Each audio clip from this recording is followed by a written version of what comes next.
네, 윤석열 검찰총장 징계 얘기 더 해보겠습니다. 남승환 변호사의 시사법률입니다. 남 변호사님, 앞서 신사 기자가 전해드리긴 했는데 법무부 추미애 장관이 제시한 6가지 윤석열 징계 사유를 좀 다시 볼까요? 네, 언론사 사주와 부적절한 접촉, 네. 그다음에 조국 전 법무부 장관 사건 등과 관련해서 주요 사건의 재판부를 불법적으로 사찰했다. 네. 그다음에 채널 A 한명숙 사건 관련 측근 비호를 위해서 감찰 수사 방해를 했다. 네. 언론과 감찰 관련 정보를 거래했다. 네.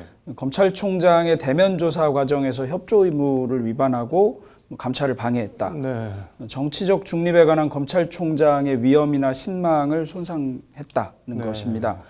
검사징계법에 이제 징계 사유가 정해져 있는데요. 네. 그중에 뭐 검찰청법 43조 위반, 네. 직무상 의무 위반, 직무를 게을리했을 때, 뭐 직무와 관련 없이 직무 관련 여부와 상관없이 네. 검사로서의 체면이나 위신을 손상하는 행위를 했을 때 네. 등을 징계 사유로 삼고 있습니다. 네.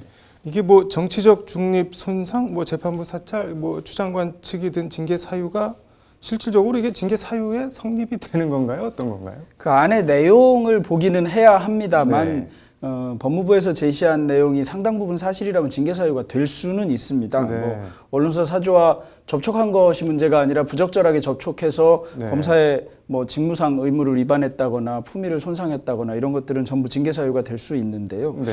문제는 이제 그냥 이 언론사 네. 사주와 접촉한 것이 과연 징계에 해당할 정도의 부적절한 것인가, 네. 또는 불법 사찰, 재판부 불법 사찰이라고 하는 것이 네. 통상적으로 재판부의 동향을 파악하는 정도에서 할 수 있는 것인가, 아니면 과연 네. 불법적인 사찰인 것인가, 또 뭐 이런 것들 하나하나를 따져야 되는 문제라서 네. 이 법무부가 얘기하는 사유들이 전부 사실이라면 징계 사유가 되는 것은 맞습니다만 네. 그것의 정도에 따라서 이게 징계에 해당하는 것이냐, 아니면 업무 수행상 할 수 있는 정도인 것이냐, 네. 아니면 조금 부적절한지는 몰라도 징계 사유까지는 안 되는 것인가, 이런 건 다 따져봐야 될 일인 것 같습니다. 구체적으로 하나씩 봐야 된다는 거네요. 네, 그렇습니다. 징계위원 기피 신청 관련해서도 양측의 입장이 지금 팽팽히 갈리고 있는 거죠. 네, 이 검사징계법에 네. 이제 제척 기피 회피와 관련된 것들이 있고요. 네. 징계위원회 제도를 두고 있는 각종 다른 법령에서도 마찬가지로 제척 기피 회피 제도를 두고 있습니다. 네. 뭐 재판과 관련해서도 제척 기피 회피 제도가 있는데요. 네. 뭐 검사징계법에는 징계 혐의자가 위원장 또는 위원에게 그 위원장이나 위원이 징계 결정에 공정을 기대하기 어려운 사정이 있을 때 위원회 그 사실을 서면으로 네. 소명해서 기피를 신청할 수 있고요. 네. 이렇게 기피 신청이 있을 때는 제적위원 과반수 출석, 그리고 출석위원 과반수의 찬성으로 기피 여부를 의결합니다. 네. 근데 기피 신청을 받은 사람이 그 기피 의결에 참여하지 못하도록 되어 있습니다. 네. 문제는 이제 징계위원회에 참석한 5명의 징계위원 가운데 네. 이용구 법무부 차관, 그리고 심재철 검찰국장, 네. 그리고 외부위원 중에 정한중 한국외대 법전원 교수, 그리고 안진 전남대 로스쿨 교수 등 4명에 대해 기피 신청을 했는데요. 네. 이 4명 각각에 대한 기피 사유, 네. 그리고 2명의 공통 해당하는 기피 사유, 네. 또 3명의 공통으로 해당하는 기피 사유를 기재했습니다. 네. 뭐 이렇게 하는 이유는 뭐냐 하면 네. 각각의 기재되는 기피 사유가 있는 경우에는 꼭 각 기재 사유에 한해서만 네. 자기 그 징계 기피 기피 의결에 안 들어오면 되는 것이고요. 네.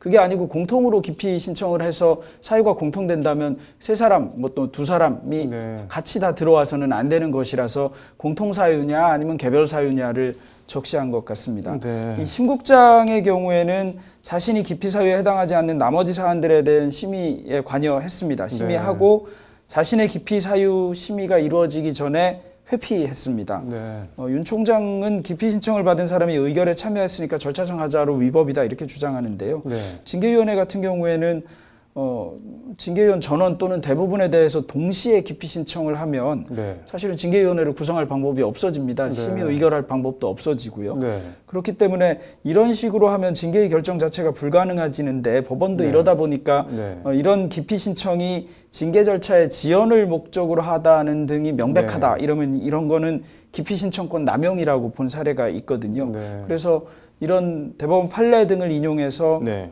이 지금 기피 심의 의결 자체는 적법했다, 이런 것이 이제 법무부의 이야기입니다. 네.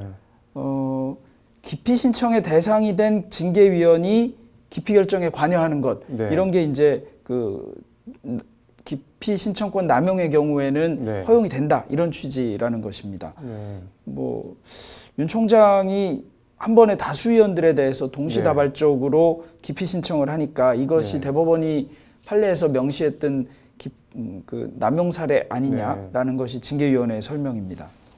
그 윤 총장 측은 어쨌든 검사징계법에 그렇게 자기에 관련된 사항은 의결을 못하게 되는데 의결을 했으니까 그 자체가 뭐 위법이다라고 주장을 하는 것 같은데 그 뭐 징계위랑 윤 총장 측 어느 쪽 주장이 지금 맞는 건가요? 그러면은? 네, 예를 들어 징계위원이 네. 뭐 동시다발적으로 모두 기피 사유가 있다면 네. 다 기피 신청하는 게 맞습니다. 네. 그렇게 했으니 사유가 있는지 여부를 떠나서 네. 이건 기피 신청권 남용이다. 대법원 판례는 이런 취지는 아니고요. 네. 기피 신청을 하는 취지가 보면 한 번에 동시다발적으로 네. 해서 징계 절차를 지연시킬 의도가 명백해 보인다거나 이런 사유를 얘기하는 건데요. 네. 그렇다 하더라도 기피 신청 사유가 있는 사람을 기피하지 못하도록 하는 건 아닙니다. 네. 그러니까 결과적으로는 과연 기피 사유가 있는 것인가 네. 또는 공통된 기피 사유가 있는 것인가를 네. 봐야 되는 것입니다. 네. 뭐 사립학교법 관련 판례나 징계 관련 판례에서 흔히 얘기하는 게 공통된 기피 사유인가 아닌가를 보거든요. 네. 그러니까 사유가 공통된 건지 아니면 제목만 공통되고 개별적인 사유인 건지를 살펴야 됩니다.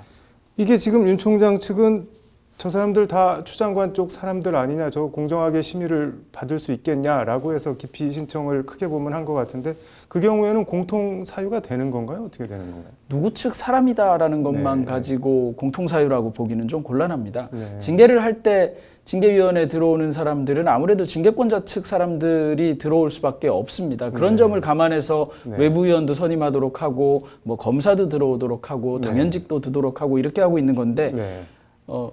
지금같이 아주 이례적인 경우가 아니라면 검찰국장이나 검사나 또는 네. 뭐 오히려 외부위원을 제외한 내부위원들은 대부분 장관 측 인사들이 될 수밖에 없습니다. 지금은 이제 장관과 총장이 대립하는 네. 아주 특이한 상황이다 보니까 장관 측 인사냐 총장 측 인사냐 네. 이렇게 얘기하는데 뭐 장관 측 인사라는 것 자체가 조금 기피 사유로 보기는 좀 곤란한 것 아닌가 이렇게 생각됩니다. 네.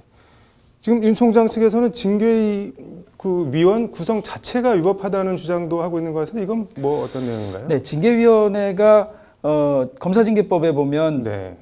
징계위원회를 두는데 위원장 1명을 포함한 7명의 네. 위원으로 구성하고 예비원 3명을 두도록 이렇게 되어 있습니다. 네.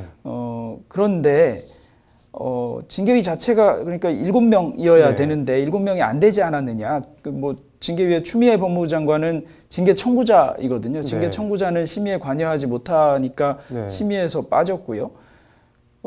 그렇게 되니까 네. 7명 아니지 않느냐 지금 이런 아, 얘기인 네. 것 같습니다. 그런데 글쎄요, 그렇지는 않은 것 같고요. 네. 그렇게 볼 일은 아니고 징계위원회는 7명인데 네. 그중에 누가 빠지기도 하고 이렇게 구성됩니다. 그 경우에 네. 과반수로 의결할 수 있는지 여부를 따지는 것이지 네. 7명이 안 됐으니까 안 된다 이렇게 얘기하는데요. 이게 박근혜 대통령 탄핵 때 조금 네. 다른 사유이긴 합니다만 네. 헌법재판소 재판관의 구성에 결원이 한 명 그때 네. 결원이 있었는데 네. 그러니 헌법재판소가 탄핵 심리를 못한다라고 했을 때하고 비슷한 그런 주장 같은데 그런 네. 주장 그때도 안 받아들여졌습니다.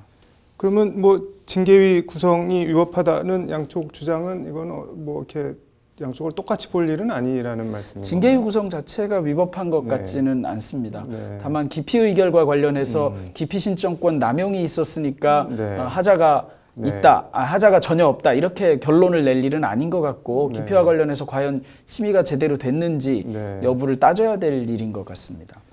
이게 지금 내일 2차 징계위에서 뭐 면직, 정직, 해임 뭐 이런 중징계가 내려지면은 윤 총장 측은 뭐 법적으로 대응을 할 텐데 뭘 어떻게 하고 어떻게 되는 건가요? 그러면은? 네, 뭐 행정 소송을 제기할 가능성이 네. 가장 높지 않을까 싶은데요. 네. 뭐 중간에 다른 절차를 취할지 행정소송으로 곧바로 갈지 사실 뭐 예단할 수는 없습니다만 네. 행정소송을 진행하는 경우를 두고 상정한다면 네. 일단은 처분이 나온 징계 효력정지 신청, 흔히 네. 가처분 신청이라고 네. 하는 거.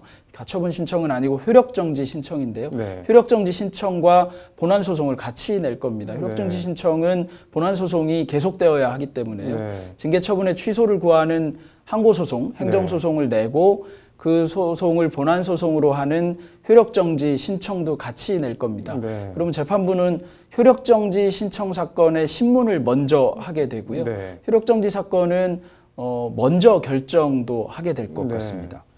그러면 이게 뭐 받아들여지는 경우, 안 받아들여지는 경우, 뭐 이런 두 경우가 있을 텐데 그럼 어떻게 되는 건가요? 효력정지 사건 같은 경우에는 네. 뭐 재판부가 인용을 많이 해주는 편입니다. 네. 대체로는 뭐 집행부정지 원칙이 있다고는 하지만 네. 이릉 효력은 정지시켜 놓고 네. 판단하는 경우가 많아서 아마 효력정지는 받아들여질 가능성이 뭐 7, 80% 또는 뭐 90% 이상 되지 않을까 생각됩니다. 그런데 그러니까 효력정지가 받아들여졌으니 징계처분 자체는 위법하다 이렇게 볼 일은 아니고요. 네. 징계처분의 위법성 여부는 본안소송에서 다투어지게 될 겁니다. 그 본안소송에서는 결과적으로 절차적 하자, 깊이가 제대로 깊이와 관련된 절차적 하자라든가 네. 징계위원회 구성과 관련된 절차적 하자도 주장할 테니까 그런 절차적 하자 등도 다투고 네. 징계 사유로 들고 있는 6가지 네. 등의 적정성, 그 다음에 과연 적법하다 하더라도 양정은 적법한지, 뭐 해임을 하는 것이 적당한지, 정직 네. 3월이 적당한지 네. 등에 대해서도 아울러 모두 심사하게 됩니다. 그러면은 뭐 정직이나 해임을 받는다고 하더라도 효력정지 신청이 받아들여지면은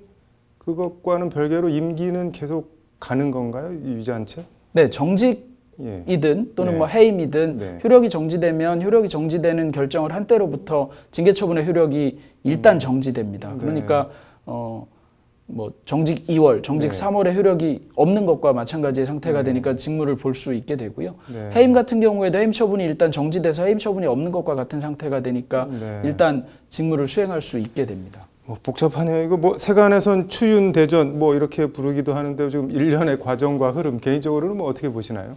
네, 뭐 소송으로 간다면 이런 종류의 소송은 네. 1심에만 1년은 좋게 걸리게 될 겁니다. 네.